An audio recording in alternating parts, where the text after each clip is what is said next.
అందరికీ నమస్కారం. ముందు కూర్చోండి. ముందుగా ఈ యొక్క విజయవాడ ఉత్సవ్కు ఇంత ఘనంగా కన్నుల విందుగా ఆహ్లాదకరంగా ఈ యొక్క కార్యక్రమాన్ని ఏర్పాటు చేసిన ఈ విజయవాడ ఉత్సవ్ కమిటీ చైర్మన్ అయిన ముత్తవరపు మురళీకృష్ణ గారికి, అలాగే విజయవాడ పార్లమెంట్ శాసనసభ్యులు శివనాథ్ గారికి అలియాస్ చెన్ని గారికి, అలాగే మైలవరం శాసనసభ్యులు వసంత కృష్ణప్రసాద్ గారికి, ఇక్కడికి విచ్చేసిన అనంతకోటి, ఇదొక ఆధ్యాత్మికం అలాగే ఒక పర్యాటకం రెండు సమ్మేళితమైన ఒక మంచి ఒక సభకు ఎంత వైభవం తీసుకొచ్చిన ఆ విజయవాడ నడిబొడ్డున వెలిసిన ఇంద్రకీలాది కనకదుర్గమ్మ ఆశీస్సులతో ఈనాడు ఈ యొక్క కార్యక్రమాన్ని ఇంత ఘన విజయం చేయడానికి విచ్చేసిన తల్లి భక్తులందరూ కూడా నా హృదయపూర్వక ఆహ్వానం పలుకుతూ, దేవీ త్వం భక్తులమే సర్వకార్య విధాయిని కలోయి కార్య సిద్ధార్థముపాయ గురురత్నత శృణుదేవి పరోక్షామి అని అధసప్త శ్లోకిలో దీంతో ప్రారంభమవుతుంది. శువాచ దేవీ త్వం భక్తులమే సర్వకార్య విధాయిని కలోయి కార్య సిద్ధార్థముపాయ గురురత్నత శృణుదేవి పరోక్షామి గుంజికా స్తోత్రమంతం మేన ప్రభావిణ జండి చాప శుభ భవేత్. అటువంటి సర్వమంగళ మంగళే శివే సర్వార్థ సాధికే శరణ్య త్రయంబకే గౌరీ నారాయణి నమోస్తుతే సర్వబాధ ప్రశమనం త్రైలోక్య శైక్లేశ్వరి ఏవమేవ త్వయా కార్యమస్వద్వైరి వినాశనం. అటువంటి ఆ ఇంద్రకీలాదులు వెలిసిన ఆ దుర్గమ్మ ఆశీస్సులు అందరిపైన ఆవిడ కరుణా కటాక్ష వీక్షణాలను ప్రసరింపజేయాలని ప్రార్థిస్తూ, మరి ఈనాడు ఈ యొక్క శరన్నవరాత్రులు సందర్భంగా మొన్ననే ఈ యొక్క ఇది సాంస్కృతిక వేదిక, ఇంతకుముందు ఇది 5వ సభ ఇప్పుడు జరిగేది. అంటే ఇంతకుముందు పున్నమి ఘాట్ దగ్గర ప్రారంభించి ఈనాడు ఇక్కడ ఈ సాంస్కృతిక కార్యక్రమం అది 11 రోజులు జరుగుతుంది. ఇదేమో 46 రోజులు ఈ యొక్క కార్యక్రమాన్ని ఏర్పాటు చేయడం జరిగింది. ముందుగా మరి శరన్నవరాత్రులు అనగానే ముందు మనకి ఈ యొక్క శ్రీ లలిత త్రిపుర సుందరితో మొదలయ్యి దాని తర్వాత గౌరీమాత అయితేనేమి, అలా ఈ చివరికి మహిషాసుర మర్దినితో పూర్తవుతున్న కాబోతున్న ఈ యొక్క క్షేత్రానికి ఇవాళ ప్రతి సంవత్సరం ఎంతో వేలాది మంది భక్తులు రావడం, దీక్ష పూని ఇక్కడికి రావడం, మహిషాసుర మర్దిని అయితేనేమి, గాయత్రి మాత అయితేనేమి, లేకపోతే అన్నపూర్ణమ్మ అయితేనేమి, అలాగే కాచాయిని దేవి, అలాగే మహాలక్ష్మి అయితేనేమి, ఇవాళ మరి లలిత దేవి అయితేనేమి,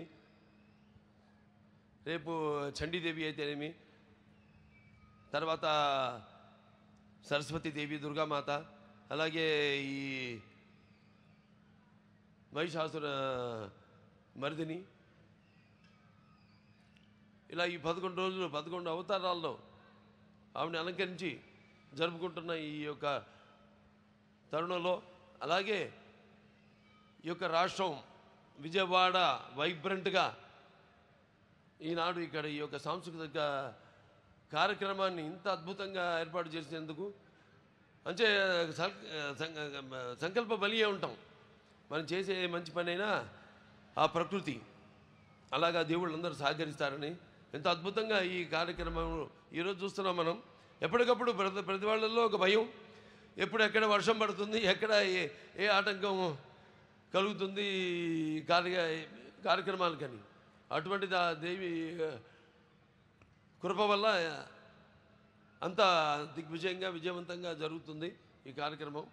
అంతే సంకల్ప బలీయం అంటాను. అలాగే చతుషష్ఠి కళలకు గానం చేయని మన భారతదేశం ఆ కళల వెలుగును ప్రపంచం నలుమూలలా ప్రసరింపజేసి మన దేశ ఔన్నత్యాన్ని చాటి చెప్పడానికి దోహదపడిన ఎందరో మహానుభావులు పుట్టిన మన భారతదేశం నిజంగా కళాఖండ దేశం అని చెప్పుకొని గర్వపడాలి. నిజమే, మన దేశం గొప్పదే, కళ గొప్పదే, కళకి చావు లేదు. అటువంటి కళలను పునరుద్ధరించడానికి నేటి తరం వాళ్లకు తెలియజేయడానికి ఈనాడు వాళ్ళ కృష్ణా జిల్లాలో ఇక్కడ జరుపుకుంటున్నాం. కానీ మన కృష్ణా జిల్లా మన చుట్టుపక్కల చూస్తే మళ్ళీ కూచిపూడి ఉంది. అలాగే ఈ మన ఈ బొమ్మలు తోలు బొమ్మలాటలకి అయితేనేమి అన్నిటికీ ఎంతో ప్రసిద్ధమైన మన ఈ కృష్ణా జిల్లా. అందున ఇక్కడ విజయవాడలో ఈ కార్యక్రమం జరుపుకోవడం అంటే ఇక్కడ ముఖ్యంగా చెప్పారు సినిమాలు కూడా ఇది ఒక కేంద్ర బిందువు అని. విజయవాడ నాకు ఆ రోజులు గుర్తొస్తాయి. నేను అప్పుడు ముఖ్య కేంద్రంగా ఉంటూ ఇక్కడి నుంచి పంపిణీదారులు అయితేనేమి లేకపోతే సినిమా యాజమాన్యం వారు అయితేనేమి ఎంతో ఈ సినిమా పరిశ్రమలో ఎంతో ముఖ్యమైన పాత్రను పోషించి ఈ యొక్క సినిమా ఒక పరిశ్రమకు అభివృద్ధి కోసం ఎంతో వాడు తోడ్పడ్డారు. అలాగే నేను ఇక్కడ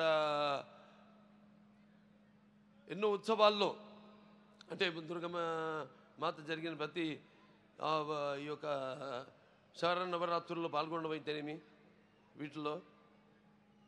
అలాగే మానవ సేవే మాధవ సేవ అంటాం. అలా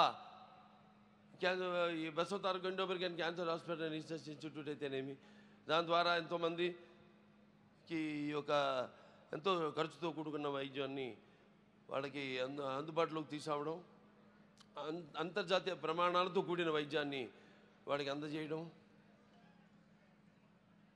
అలాగే మొన్నే ఇక్కడ తుళ్ళూరులో కొత్త ఆసుపత్రికి ఇక్కడ కట్టబోతున్న ఆసుపత్రికి భూమి పూజ చేయడం జరిగింది. త్వరలోనే త్వరగతిలో అమ్మవారి ఆశీస్సులతో ఆసుపత్రిని కూడా పూర్తి చేసి ఆ యొక్క వైద్య సౌకర్యాన్ని మీ అందరూ కూడా అందజేస్తామని ఈ సందర్భంగా తెలియజేసుకుంటూ మరి వాళ్ళ అందరి చూపు మన ఆంధ్రప్రదేశ్ రాష్ట్రంపైనే ఉంది. ఎందుకంటే దానికి బ్రాండు చంద్రబాబు నాయుడు గారు, మన ముఖ్యమంత్రి చంద్రబాబు నాయుడు గారు. ఆయన నాయకత్వంలో తప్పకుండా త్వరగతిని అమ్మవారి ఆశీస్సులతో ఈ యొక్క రాష్ట్రం త్వరగతిన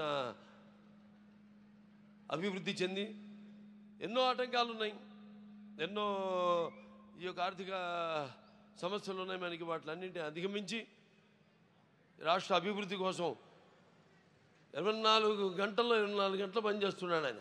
తప్పకుండా ఈ యొక్క ఆయనకున్న అనుభవంతో అయితేనేమి లేకపోతే ఆయనకున్న పరిజ్ఞానంతో అయితేనేమి ఈ యొక్క రాష్ట్రం త్వరగతిన ముందడుగున మన భారతదేశపు పట్టంలోనే సువర్ణాక్షరాలతో లిఖింపబడిలా త్వరగతిన అభివృద్ధి చెందుతుంది అని సందర్భంగా తెలియజేసుకుంటూ మరొకసారి ఈ యొక్క మంచి కార్యక్రమానికి నన్ను ఆహ్వానించినందుకు కమిటీ చైర్మన్ ముత్తవరపు మురళీకృష్ణ గారికి, అలాగే మా పార్లమెంట్ శాసనసభ్యులు శివనాథ్ గారికి, చిన్ని గారికి, అలాగే ఇక్కడ మైలవరపు శాసనసభ్యులు వసంతకృష్ణ ప్రసాద్ గారికి అందరికీ, అలాగే ముఖ్యంగా ఈ సాంస్కృతిక కార్యక్రమంలో పాల్గొంటున్న నా తోటి కళాకారులందరికీ కూడా నా అభినందనలు తెలియజేసుకుంటూ నా కృతజ్ఞతలు తెలియజేసుకుంటూ నేను సెలవు తీసుకుంటున్నాను. Thank you. జై బాలయ్య. బాలయ్యబాబు గారికి మరొకసారి ప్రత్యేకమైన కృతజ్ఞతలు తెలియజేసుకుంటున్నాము. ఇవాళ